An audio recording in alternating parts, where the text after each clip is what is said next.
I'm very excited to have us here. I will try to make this as snappy as possible, and we'll also make it as interactive as possible. Like we all know, this is one of the qualitative research sections where we have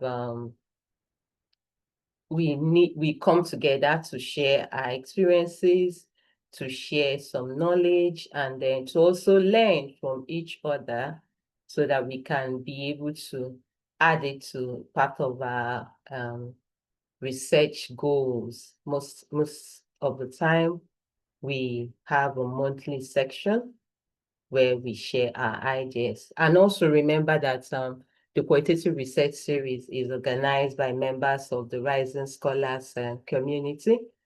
Rising Scholar is a network where we have experts, research experts, professionals. We also gain from monthly webinars, online training sections. We have blogs, resources, mentioned, but a few. We have students, we have early career researchers, we have career enthusiasts, but we are all there to help each other. We also have mentorship programs to help us in our career, academic career, and then beyond. So welcome. We can just introduce ourselves in the chat box, get comfortable while we use about 1 minute to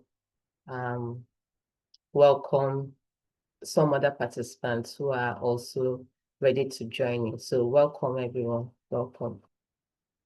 Yes, while we are waiting for our members who have joined this, just to remind us of housekeeping notes, which we just need to take note of. We are recording this section, and your continued participation indicates that you're giving us your consent to be part of the recording. I also want to remind us for us to reduce background noise, we always mute participants except the speaker. And if you experience any issues, please let us know in the chats below. You can also reach out to us via the WhatsApp group. I'll put that in the link in the chat. I'll put the link in the chat below, or you can email me ugo.f.oputa@gmail.com. During the discussion section or the question and answer section, please raise your virtual hand or type your question in the chat. We'll try to cover as many as time allows. Please feel free to drop your questions or comments in the chat at any time during the section. Yeah, thank you. You're welcome. So before I introduce the facilitator for today, I just want to remind you, I am Ugo Felicitas Oputa-Uzoukwu. I am the coordinator of the Qualitative Research Series, and I will be moderating the section for today. We are also reminded that this section is a product of other editions that we've had. We've had about 5 other sections where we discuss about history and then some research paradigms of qualitative research. So today's section is about the qualitative research. We call this the second wave. So it's a recap of all we've been doing in the past month between June. Yeah, June was the first section, from June till now. So we are very grateful to have us here. We appreciate all your interest to learn. Remember that you're here to learn, so please try to pick 1 or 2 ideas from all that we are going to be discussing today. So I would like to introduce our facilitator. Our facilitator is Emmanuel Sasu Boakye. He's a mathematics educator and early career researcher. He holds an MPhil in mathematics education from Kwame Nkrumah University of Science and Technology. And he also has a BSc in mathematics education from the University of Education, Winneba in Ghana. He's currently the project manager for Tech Extra Mile, that's in USA, and the International Coalition Against Modern Slavery, USA. And he's the Deputy Country Director of Studio.gov in Ghana. He also volunteers with the United Nations and contributes to developmental local projects in Ghana. He's passionate about education, social impact, and advancing sustainable development through research partnership and community engagement.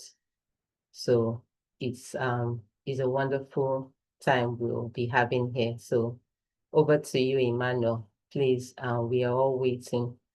Please give us your time. Everyone who has joined in, give us your chance, give us your time to learn and discuss together. Thank you very much. Emmanuel, over to you, please. Thank you. Thank you very much, Ugo, for the wonderful introduction. I'm very glad for the opportunity to share on qualitative research with my fellow colleagues at the Rising Scholars Community on the Qualitative Research Series. Today is just going to be a brief, but I hope the presentation incites many amongst us to become lifelong learners when it comes to research and particularly qualitative research. So I will just begin by sharing my slides. The slides are not full of text, and because for inclusivity purposes, there are no designs and they are just raw text with a blank background. So I'll just go ahead and share my screen.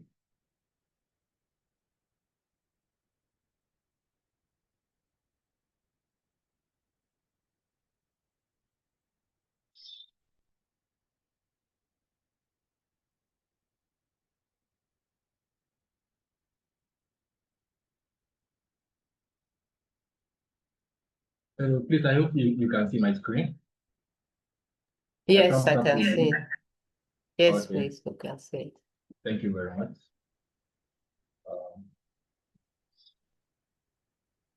As introduced, I'm Sasu Boakye, and I'll be facilitating this session on qualitative research the second way. And what we'll be doing is that we'll be reviewing the why, how, and what in qualitative research design. And this is going to be a facilitation roadmap. We are going to begin with research paradigm, and we are going to conclude with ethics in qualitative research.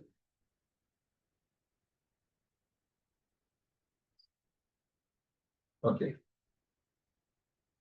So first of all, I'll go to the second page and I'll come back. So we all have heard of qualitative research approach, and a lot of definitions will be given if I'm to ask my colleagues present to give. But what do we know about its orientation? We know that qualitative research is human focused. It explores experiences, perceptions, and beliefs during a research.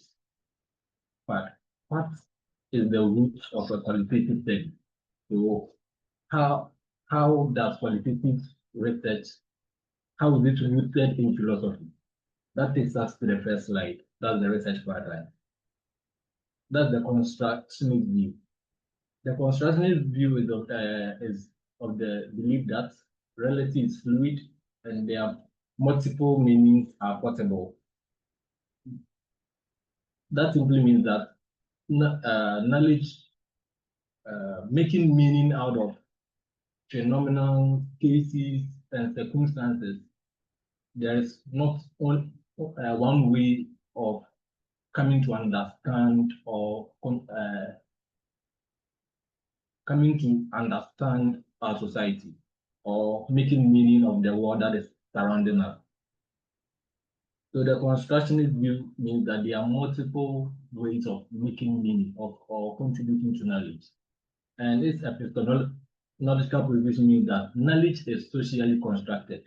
and embraces subjectivity. Subjectivity means that even though if asked to share on the same phenomenon, case, or circumstance, we are all going to contribute some sort of differences because of the perspectives and the biases we all carry as humans.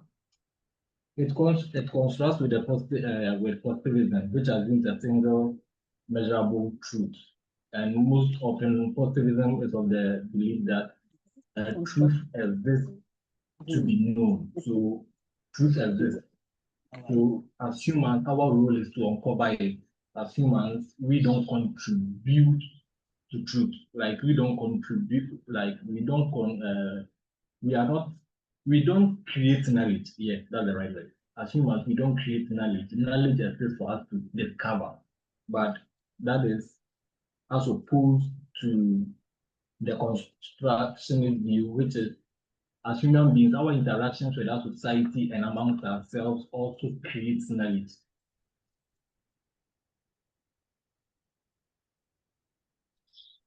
And to continue, I'd like to share that the research paradigm actually shapes the design, method, and interpretation of research. That is, it guides the approach you choose. It guides as the approach guides the design, and as the design guides data collection, and data collection also guides the analysis, and analysis guiding the reporting. So the philosophical foundation of qualitative research is the constructionist or the constructivism, as you might have seen or heard somewhere. So we move on to the next slide.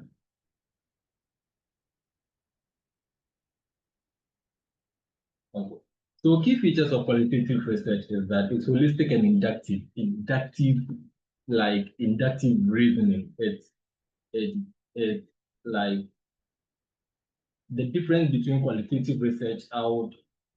For clarity, I would like to most often, for example, contrast my explanations with quantitative research.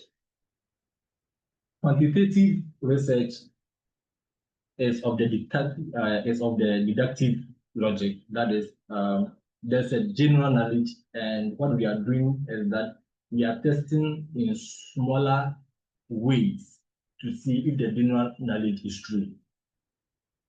But for qualitative research, it's inductive, meaning by gathering data and making meaning of it, we gradually come to a theory, we gradually come to a truth. So as the quantitative is a bottom-down approach, the qualitative is a bottom-up approach, the qualitative is a up-bottom approach. So like a triangle, yeah. And its design is actually emergent. Like you only get to know the design that you are actually going to use for a specific study, not from the onset, as maybe if you are doing a quantitative study, where most often it comes out clear, maybe a pure scientist will most often want to do experiments or test to see what there is, but there are different research designs that we are going to encounter in this session, and you realize that even though they are all research designs under the qualitative research approach, they all have instances where they are very much applicable to you. Yeah. And for a qualitative research approach, the researcher is also part of the study. Not like a quantitative study where the researcher is exempted from the study. The study exists without the researcher. So that one, much clarity will come as we delve into the session. And qualitative research approach relies on multiple data sources.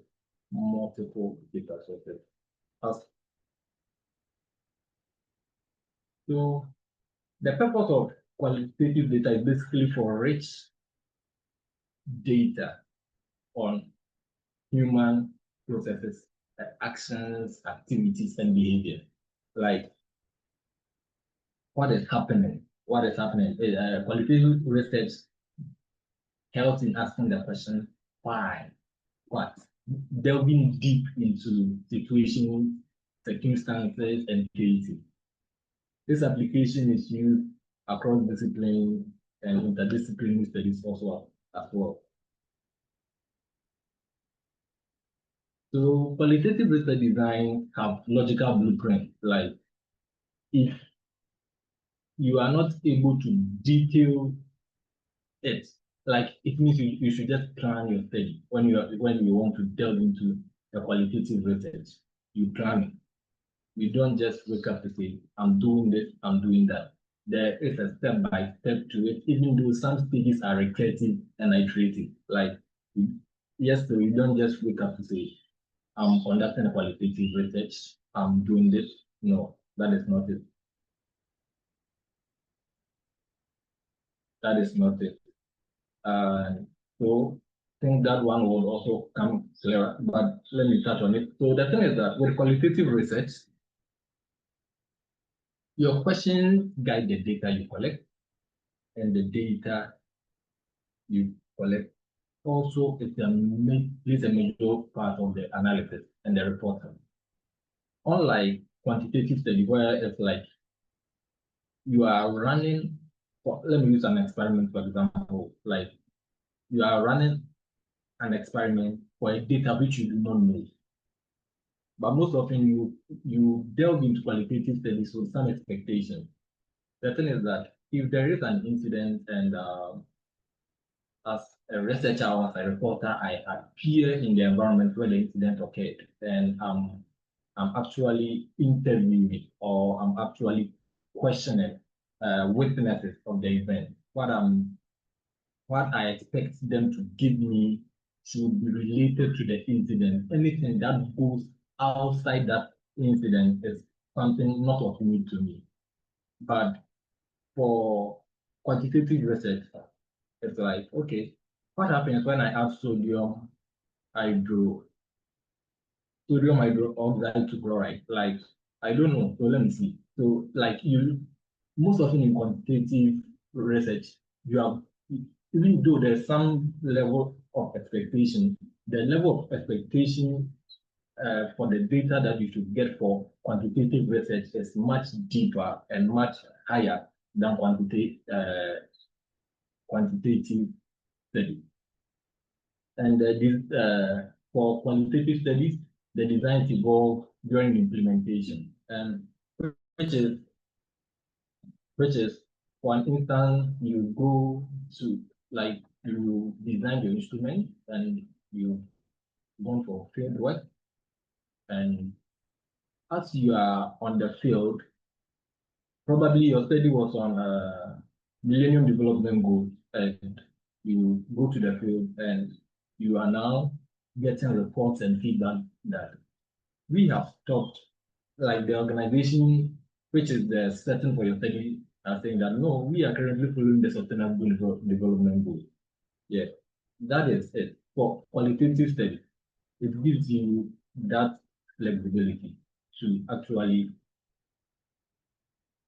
tweak or make some sort of changes to the instrument that you are using. So you have to actually fix it to for the study to currently be relevant with regard to the context and settings of the study.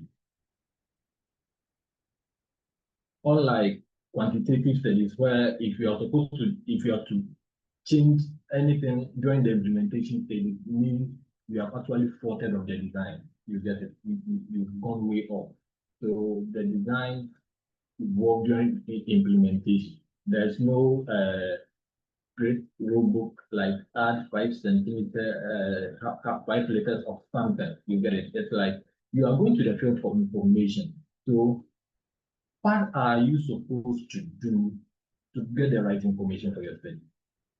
So most of the steps you're supposed to take don't come clear from the uh, set seal, but as you begin the study, you and during reflections and during engagement with the participants, and as probably during the processes that you go to, engaging gatekeepers and all those stuff gives you some sort of clarity about your work.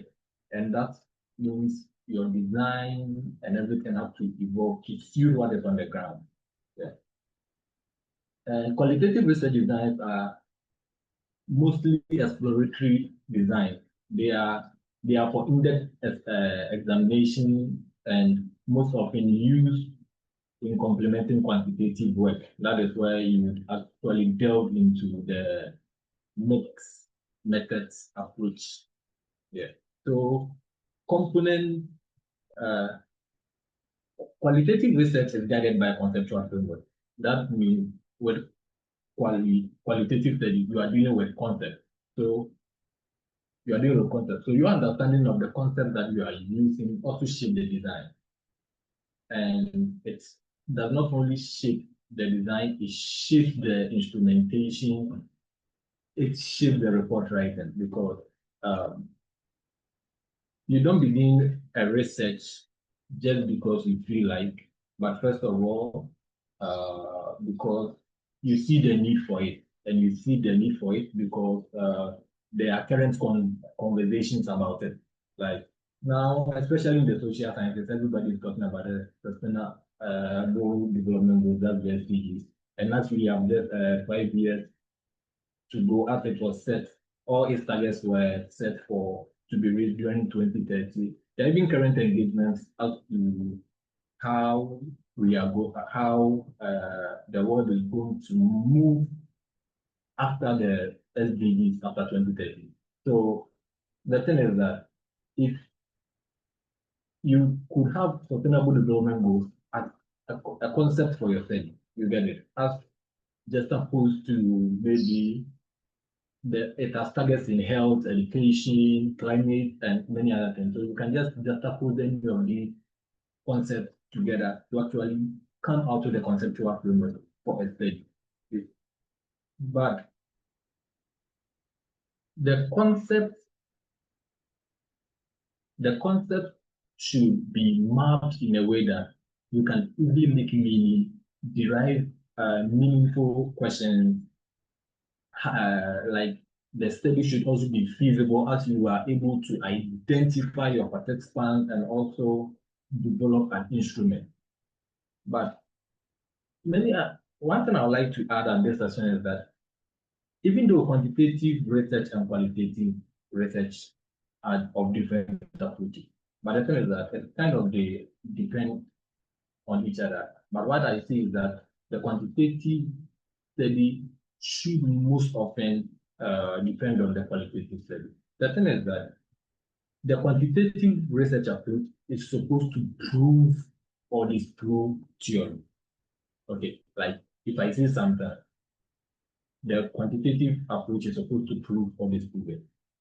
But definitions have made us to understand that qualitative research approach, what it does is to generate theory.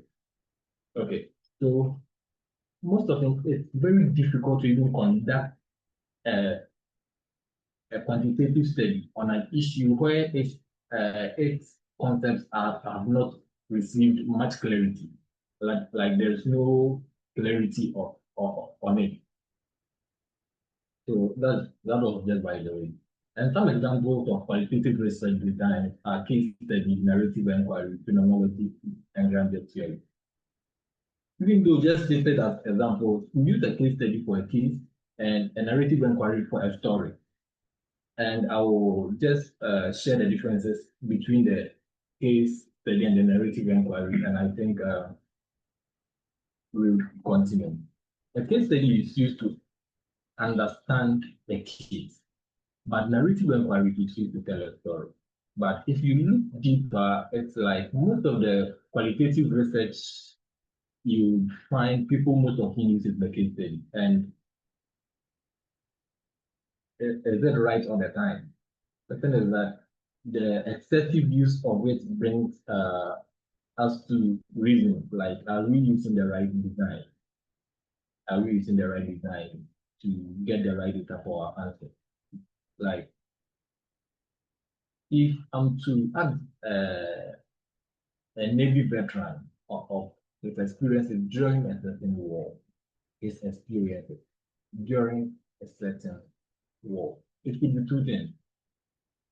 Even with his experiences, phenomenology is there where people can share their experiences about the phenomenon. But the sort of data you need could actually tell whether you're going to use phenomenology or narrative inquiry, but not case study. Because this is not a case that you are studying, but this is not a case that you are delving into. This is not a case that you are exploring.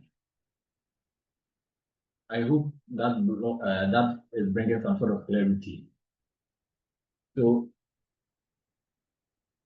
if that brought some sort of clarity, a thumbs up will do.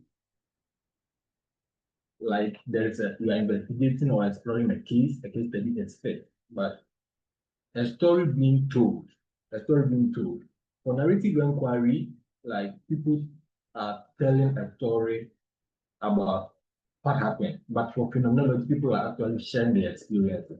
They kind of, one thing about the qualitative research design also is this, the difficulty to understand or choose the research design. You don't just say, okay, I'm comfortable with it. It's not about your comfort. You have a stage, or like you matter when it comes to qualitative research. The researcher matters. Okay, what you can do does matter. So if your study should be driven by what you can do, then make sure that you actually emphasize on that. Like, oh, okay, I'm good with a case study, so I'm going to conduct a case study. That is fine. Make sure the questions you are asking is fit for a case study design. If you are good with using or employing phenomenology for a study, first of all, does the research design phenomenology fit for a research question? If it doesn't, then research is not about what you can do or what you think you should do. It's about what should be done. It's about the principles that are there, and it's about the laws of the playbook that you are supposed to follow. However, qualitative study provides some flexibility. And the flexibility is that do what you can do and detail what you did. The detailing is just it. The detailing is just it. Is there any sort of question at this point, even though there are going to be questions at the end of the session? You think there's something you want to draw my attention to? You can just show your hand and you know. Okay. Now you know your qualitative data design. So let's come to the data collection method. All we do about research is to actually create knowledge. And by creating knowledge, it means we need substantive data. And what are we using the data for? We are using the data to answer some questions, which are the research questions. What is it that we seek to do? Or what is it that a specific community of scholars seek to know? The thing is that if you begin a research by saying, oh, okay, I don't know this, so I'm just going to conduct a research on it. First of all, there is existing literature, so why don't you, the best thing to do is that you delve into the literature to see if you, the knowledge that you seek to know already exists in the literature. If not, then it becomes like a communal ignorance, like the entire community is ignorant about what you are also ignorant about, meaning that gives you the opportunity to contribute to knowledge in a manner that is relevant and time and current. Let me put it that way. So for qualitative research methods, data collection could be interviewing, observing, document review, collecting artifacts, and sensory feeling. So interviews, we could have individual interviews, you could have focus groups, and it could be semi-structured, structured, or unstructured. It depends on how you see fit to be able to gather data for the study. And observation, that is, you have the participant observation or the covert observation. Most of them, you have the anthropologists using the covert observation.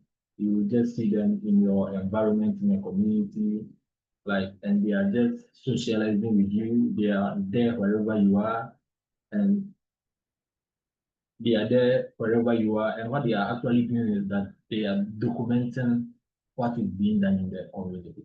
So that is their way of collecting data.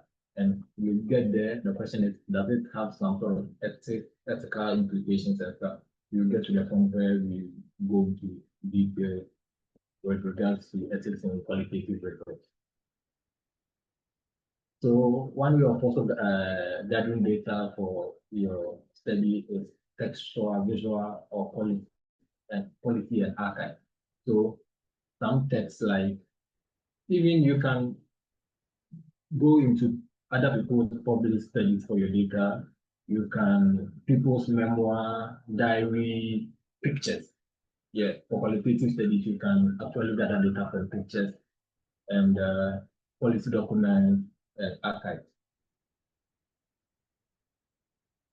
which is also there attributes, so photos, drawings, creative outputs, and online for social media and website. For qualitative research methods, data collection could be interviewing of the observation, document review, and artifact gathering to answer the research question. And interviews could be individual, focus group, or even semi-structured, structured, or unstructured. And observation could be participant observation or covert observation. Participant observation is like, probably I come to a certain organization and I would like to see their modus operandi when it comes to the use of digital tools. So what I can do is that, probably, if they give me the permission to conduct my study in their organization, what I'll do is that I have my observation guide as my data collection instrument, and I observe what they are doing. Or in the absence of a data collection, an observation checklist. In the absence of an observation checklist, what I'll do is that I can just observe and document what they are doing, because there are two ways of it. It's either you have some expectations of the things that they are going to do, or you know nothing of what they are going to do. If you have some expectations, that leads you to develop an observation checklist. But if you know not what they are supposed to do or how they are operating in their own environment, yes, the best thing you do is to remember how they do it, like to keep record of what they do by observing. And you can also get data for qualitative research through documents such as text, such as visual documents, policies, and archives. And also with pictures, some people just go to the field, take pictures, and from the pictures are able to report the finding of the study. So that is it. And all these data collection methods and designs have like, you don't just use them because you've heard of them. Like, they have some technicalities that you are supposed to understand before you deploy them. So data analysis and reporting. Analysis is inductive and iterative. Inductive meaning theory built from data. Yes, as I said earlier, the difference between qualitative and quantitative is that from qualitative, you are building theory from the data that you are collecting. But from quantitative, you have to prove or disprove theory. So the thing is that, how do you conduct a quantitative study when the theory is not in existence? If Isaac Newton has not come to the thought that anything that goes up comes down. How would we have tested to prove and to have come out with what we call gravity? So that is just it. And for qualitative reporting, it gives a sort of balanced voice. So it's what the participants are saying or what the data sources are reporting and the researcher's interpretation together with the literature. So most often you would see that in reporting structure, the findings and discussions are often merged. If they are not merged, what you do is that the discussion session, that session is most often making reference to the findings. It's making reference to the findings. Like if you go to this team and then they now come to do the discussion, like, but most often you see them kind of merged together because you have the data from the participant which you have analyzed. So the codes that you are getting, especially if you are using interviews or focus groups where you have the participant codes. But you can also get some when it's regards to documents, you are going to get SF with the researcher interpretation and the literature. So one difference, as I stated earlier, is that the difference between qualitative research and quantitative research is that for the quantitative research, the researcher is not part of the study. Like he, he could be anybody, but his involvement is not of any relevance to the reporting of the findings. But for a qualitative study, the researcher's engagement matters because his positionality, his biasness does matter with regard to how he reports stuff. Just look at an inclusive education advocate, okay, conducting a study on the exclusion of students from some selected courses, especially like mathematics in schools. Like he's an advocate, so like he's already biased, he's already fighting against like exclusion. So that sort of personality he carries, or you would see that traces in the reporting of the study. Yeah. And reporting also comes with diverse formats where you have photographs and then as the researcher you can interpret the photographs. You can also have a narrative form. You can also present your data in the form of tables, which is very rare.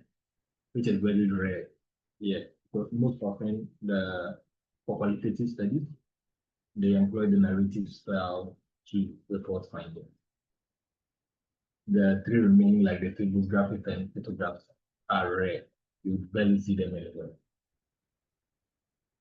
So ethics in qualitative research. Ethics in qualitative research.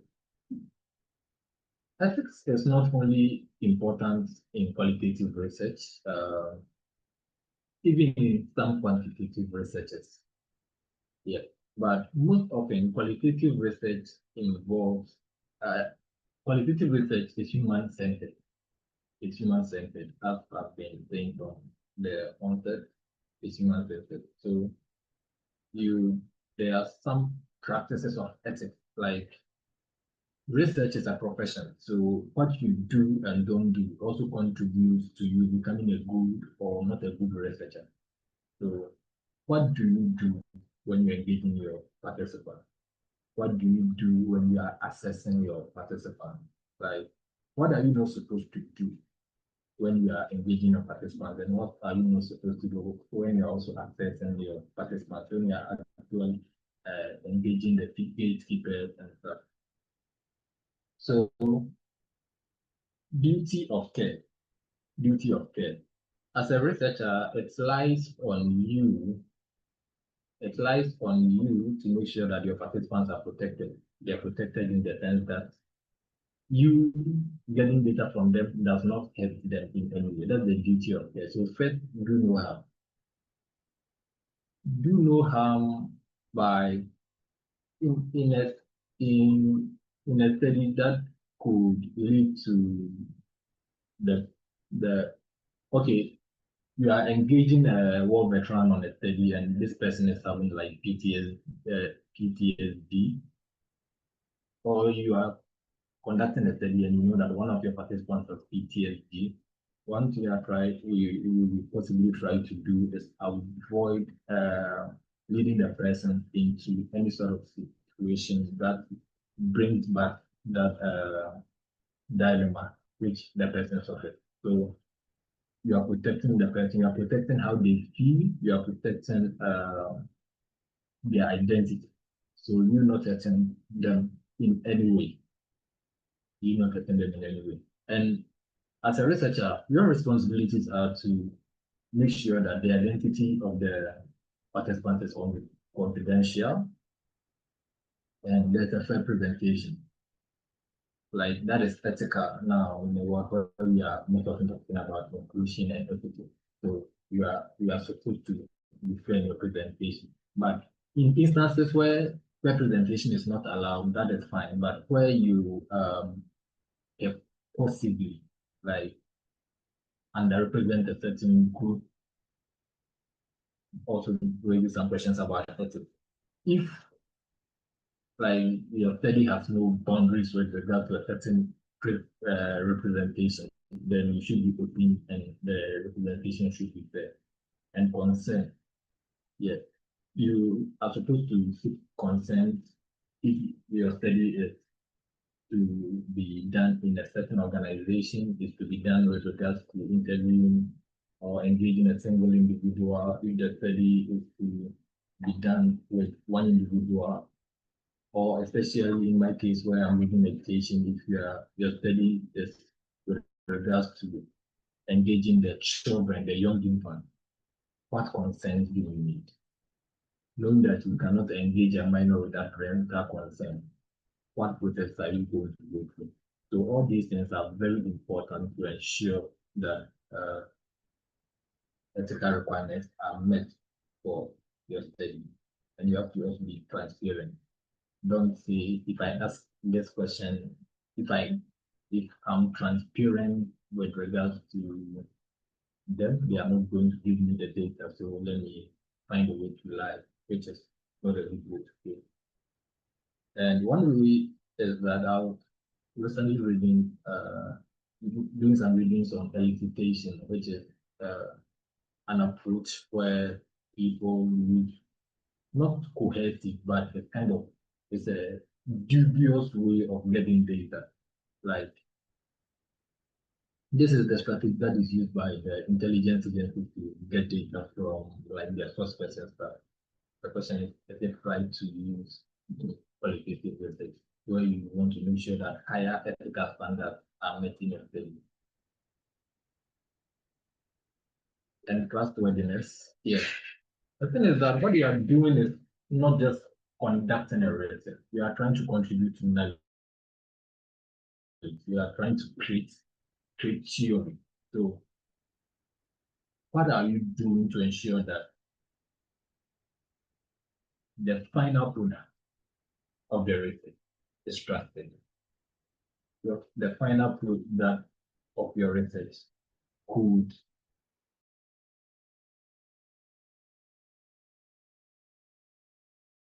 like the study would have its full impact in the society. That is if we are able to detail to the audience or the future audience, which is those people who are going to actually come across your study and read them. Like they should know, they should see that your research catered for these dimensions. The first thing is credibility. Credibility. That is the data sources that you use are incredible. Are incredible. Let's imagine I'm conducting a study on what motivates members of the Rising Scholars community to constantly be members of the community. And I don't engage them, but I engage people outside the community for my data. It means I'm not getting the credible data because the data though I'm collecting, I'll be asking the same question, but the data that I'm collecting is not reflecting the research sector. It's not reflecting the research sector. So that's one thing. And also dependability. Dependability.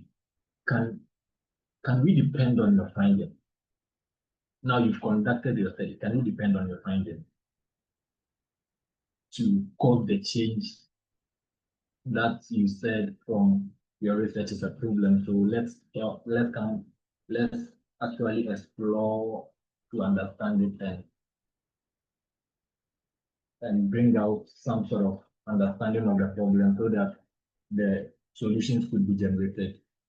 Can we depend on your study? And confirmability. Does your data sources confirm? Okay. In a study like this, like a study where you are looking at student engagement in education policy making, and you go to the like the National Education Commission that is in charge of the higher education policy making, and you ask them, are students involved? And they say yes. And the thing is that you don't confirm from the students if they are, So the thing is that in this way, what you have to do is that you don't, for qualitative research, you don't just report on one data source. You try to translate data from multiple sources. Okay. You try to translate data from multiple sources. And the last dimension on trustworthiness is the transferability. Did you like transferability is just you detailing the context and profiles of those who participated in your study, right? So that if possible, can we, if the study was conducted in Rising Scholars community, can we transfer it to a different scholarly community, which is like elite scholarly community? So, like, what if you are able to give a detailed brief on your research setting, your participants, who they are, it means that we can say, oh, okay, this is the organization where this study was conducted. And this is a different organization, even though they are different, it's like they have the same modus operandi, they operate similarly, they have the same goals, they have the same vision.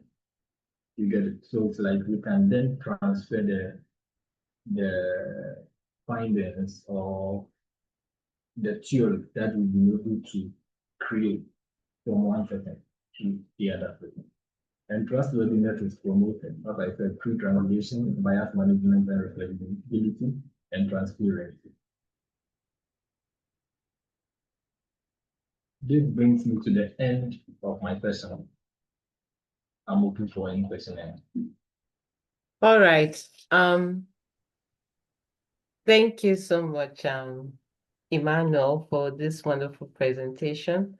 I just started remembering the first, the second editions, and this is like a recap, and I was just nodding my head in all through the presentation. Thank you so much, and I've gained a lot, and I believe most of our participants have gained a lot as well. And we'll just go on with the contributions and questions. Amara Zubugu, please go on. Your hands are raised.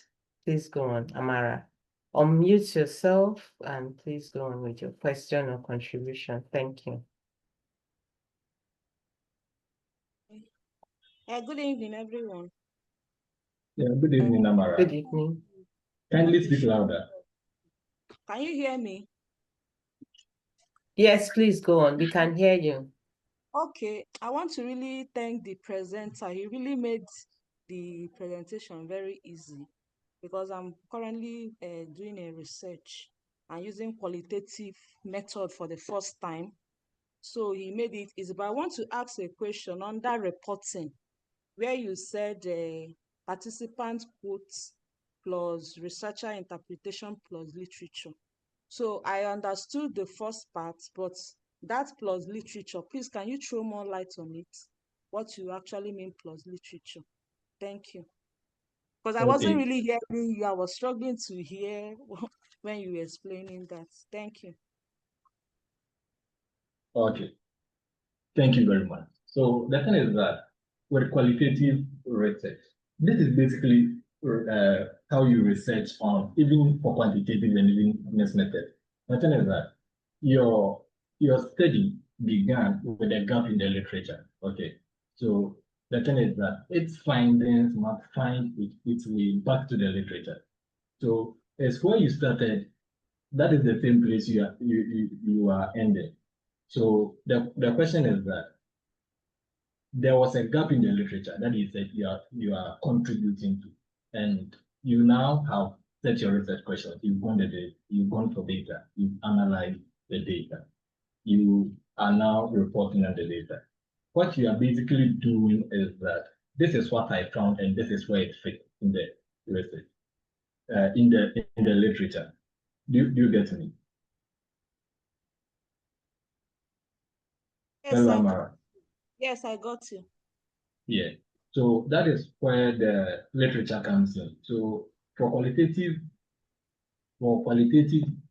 findings reporting or data reporting, you are reporting the data in a way that the participants could. I use participants that is if you are using interviews. So the thing is that if you are using a policy or archive or or a scholarly or an academic literature, the thing is that that would have been assets. So the assets plus researcher interpretation. That is it. The difference between quantitative and qualitative data reporting is that the identity of the identity of a researcher plays a key role in the finding, in the reporting. Like, I give an example.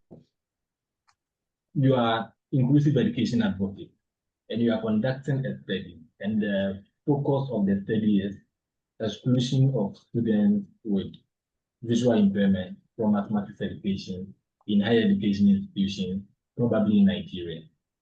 The thing is that you are an inclusive education advocate. You see, that identity you have as an inclusive education advocate would actually affect you because even in your reporting, it would be like you are trying to fight a system. Please, do you get me? Yes, yes. Yeah. Yeah. Did I get your question right? Answered.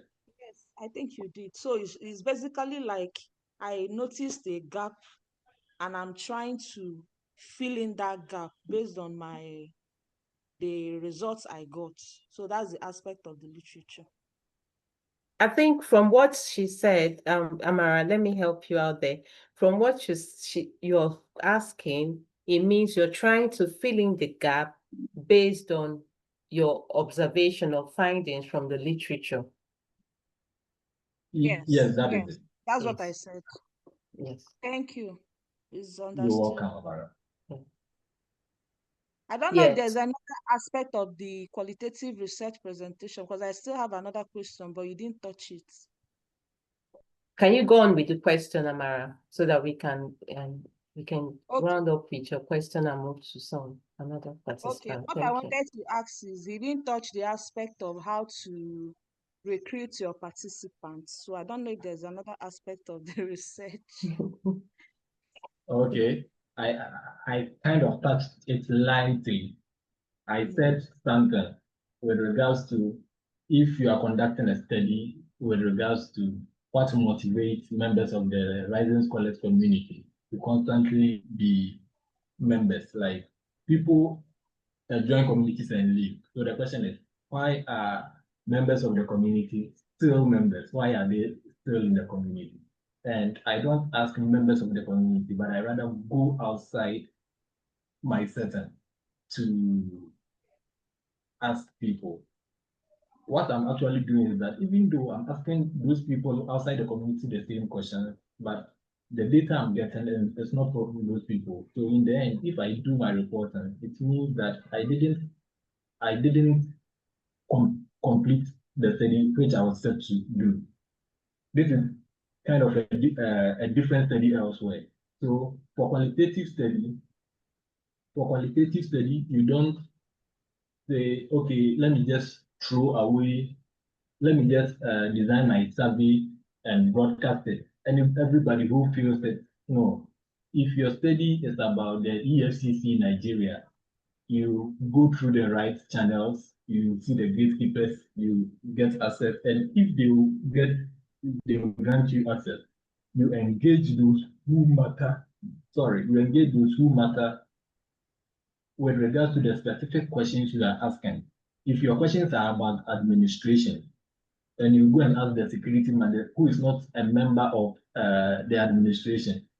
It means you are not seeking for the right data to answer your research question. So the question is that, as I said, qualitative research, you need to have some sort of high expectation of the data you are supposed to get. You should be able to break down your question in a manner that before you start collecting data, you know, okay, I'm expecting this. Even with this research question one, I'm expecting these three sub-themes from here. So you go to the field with this expectation that if the participant is going off board, we are able to like redirect the person with further questions and stuff. So with you choosing your participant, is who is the right person? It's not who is available. Who is the right person? The person must be knowledgeable about the issue or information rates. That is it. Okay, thank you very Knowledgeable much. about it or information rate. All right, thank you. Yeah. All right. So thank you very much. We're going to take question from Veronica. I'll read the question from Veronica. Philip's hand is raised. Philip will be next. Then the next question from Nandesura before we take Patrick's question. Yes. So let me read Veronica's question. I think I asked for that because she's asking can you please explain how we use tribulations in the analysis? I was trying to understand if she's referring to triangulation or tabulation, but I believe it should be triangulation in analysis. Yes, Okay. please.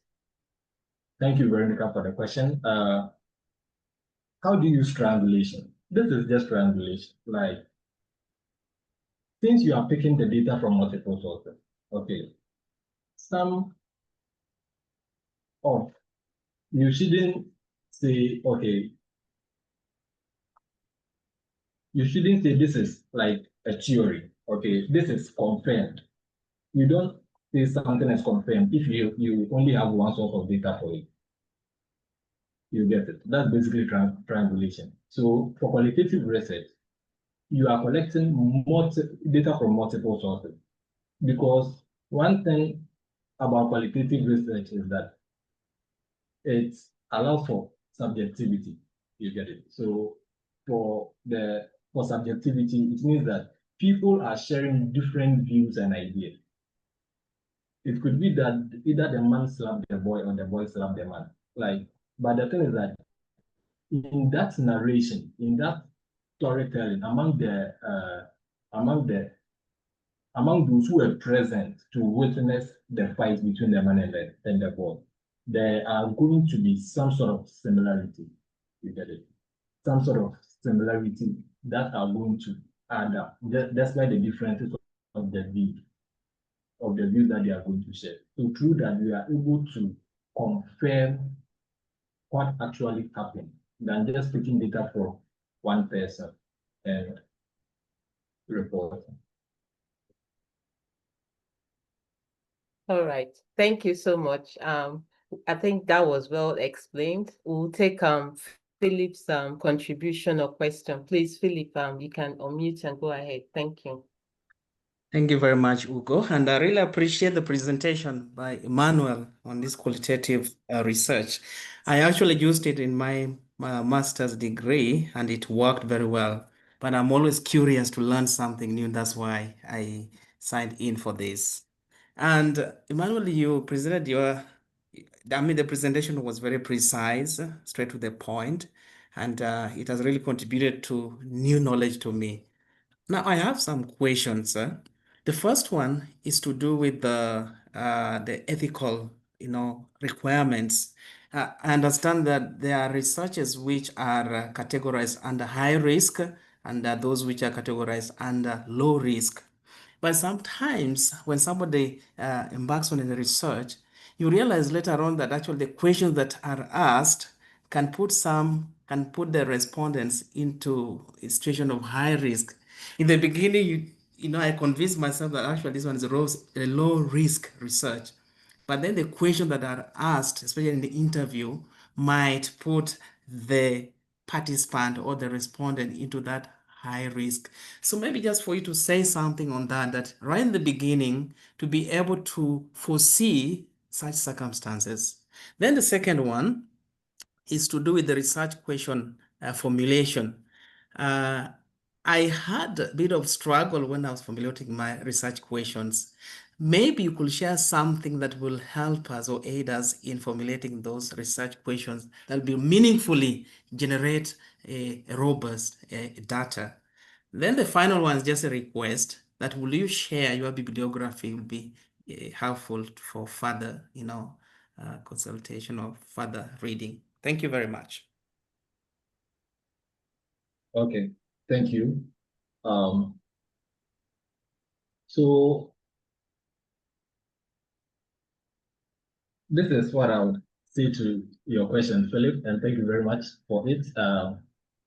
Is, as you said, there is low risk, medium risk, high risk, and probably there could also be no risk at all in engaging your participant.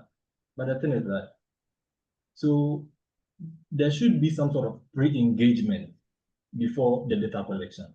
So for a qualitative study, in an instance where you are conducting interview with your participant, or if it's a self-reporting open-ended survey, one thing that you could do is that you detail to them the sort of study that they are getting involved in, because probably there might be some demographics about them, some details about them that you might not know, but they know themselves and they know probably how their involvement in this study would incite certain things, which would actually bring some bad memories, and you get it. So consent is very key. So once you are getting the consent of the people to participate in your study, let them understand the depth and breadth of what you seek to know from them. I think from there, they get to know whether they are fit to engage you or not. Because as the researcher, you wouldn't know all it takes from them. You wouldn't know all about them also. But you give them that space to tell you, I'm ready for this. So let them know. You don't just go to their office the first day and it's like you put them in a position where they've not seen you, they've not heard about your research. And the first question, then by reading your first question, you just strike them psychologically, which brings some memories which are not good for them. So it's about giving your participant that opportunity to see if they are fit for the study, if they are risk prone from your study. Thank you. Yeah, thank you so much. We're out of time, so we have barely 5 minutes. I would like to just give the questions. You can answer them collectively while Patrick will give us his contribution on question. So far we have a question about sample size. It says, if I have sample size of 30 participants, do I need to record all interviews, semi-structured interviews? I think this would be a short answer, but we also have another question. It says, which situation for the structured and semi-structured interview do you need to be applied? I'm not very certain I understand this question, but it says, what's the situation for structured and semi-structured questionnaire that you need to be applied? Then you have, can I kindly know what are the most suitable software to analyze qualitative data?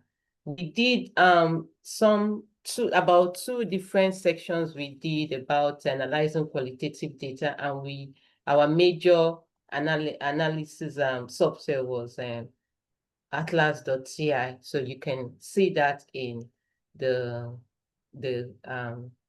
YouTube videos channel that I've just shared. So Emmanuel, if you can just give us 1 or 2 minutes of the question concerning structured interviews and questionnaire. Thank you. Oh, okay. Thank you very much. For the sample size, you don't determine the sample size before you go to the field for qualitative study. You don't tell by saying that this is the population I have, and out of the population, I'm taking like 30%, 40%, 50%. For qualitative study, you are collecting data to probably you reach data saturation. So your participants are repeating the same thing. They are repeating the same ideas. They are telling the same story. So now you are able to confirm. All you are seeking to do is that, okay, you are trying to get to a point where what they are sharing appears to be the truth. You get it? So you are getting the data from the multiple sources. And now you should be okay. You should be okay. So probably if you say that your sample size for the study is 30, and you go to the field, and by the 7th participant, you have enough data. And even by the time you get to the 10th person, it's like repetitive. Then you just conclude with data collection, and then you do your final analysis and report. All right. And for the interview, Questionnaire. the instrument, there is no rule on which one you use, but each of them, either structured or unstructured or semi-structured, have their strength. So they have the advantage. Which of the advantages will help your study? That is what you should guide you with regards to the type of interview you use in the study. Thank you. All right, I think we'll take the question from Patrick, contribution or question from Patrick. Please go ahead. Patrick, your hands were raised. Hello, Patrick, are you there? I think we've lost him. Maybe it's a network issue.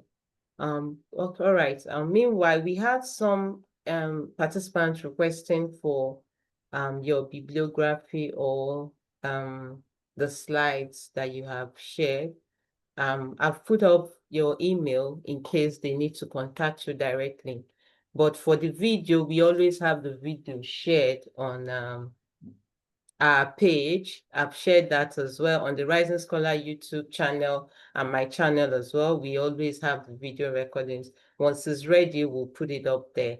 You can also join the WhatsApp group for you to have further updates. Remember that this was organized by members of the Rising Scholar Network. We have the Qualitative Research Series monthly, and we also have a community, a WhatsApp community to update enthusiasts, experts. We even started a recent mentorship program for most of our community members. So I'll urge us to join in, sign up with the Rising Scholars link I've added here. Share your experience, learn. This is a learning space, and we are very appreciative of the fact that Emmanuel gave us his time today. And we also thank everyone who has joined in. So I think we've come to the end of our section. We would like to take a picture to remember the section for today. I don't know if you will be comfortable sharing and turning on your videos at this point so that we can have a picture. Please go on. We appreciate your time to take a picture to have a memory of our program today. Thank you. About mentorship, Amara, for mentorship program, if you join the WhatsApp group, most times mentees explain the areas of interest, even if you don't have any research project at the moment. We always match the mentors with the mentees and areas of specialization, something a bit similar. So we just started based on the numbers that were available. So you can add your information. Thank you. I'm seeing smiling faces. Thank you for turning on your videos. Thank you so much. We'll just do a pause, strike a pose, and we go on. Thank you so much. Yeah. Anyone else, please? Yes, at this point. Thank you for your time. So 3, 2, 1, go. Thank you. Yeah, the next page. Okay. Yeah. Yes. Yes, that's it. All right. Thank you so much, Mike, Emmanuel. We are very grateful for your time. Thank you to everyone who has stayed. So many people is already late night from where they are joining us from, and it's been a wonderful section for us to be here. Thank you so much, and we hope to have the next section in October. If you can join the Rising Scholars community, you have updates, regular updates. And if you can also join the WhatsApp group, beautiful. But we always have an update of our upcoming sections in the Rising Scholars community. We all have free online sections. That's what we promise you. They are always free. Even when you contact mentors, they are also free. So please go and join. It can help your research and career, even your academic prospects. Thank you so much, Emmanuel. Thank you for your time. All right. Yeah. And also to remind us, we have a survey. You may receive a survey after this. Please share your experience, share whatsoever you have observed. It makes us improve our other sections. Thank you so much for your time. Yeah. All right. See you next time. Bye. Bye. Bye. Goodbye. Bye. Good night. Good night. Oh, good night. Yeah, definitely. Thanks a lot. Yeah, thank you.